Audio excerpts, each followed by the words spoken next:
vähän joutuu taluttaa välillä sen verran polku tukkees kotimatkalle mennessä, mutta en mä tiedä periaatteessa haittaako sitä. Tää on ihan törkeen siisti.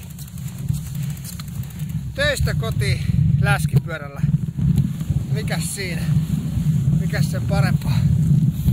Tää on tämmöstä hyvää arkia, hyötyliikuntaa ja voi samalla katsella kivoja maisemia ja nauttia kerrankin talvesta, kun tämmönen on tänne järven päähän sattunut tulemaan.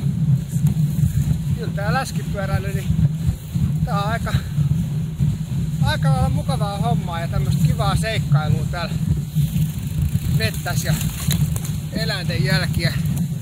Se odotas se aurinko paistaa tuolla ja mikäs tässä näin, ei mikään kiire. Pikkuhiljaa eteenpäin. Suosittelen. Kannattaa kokea.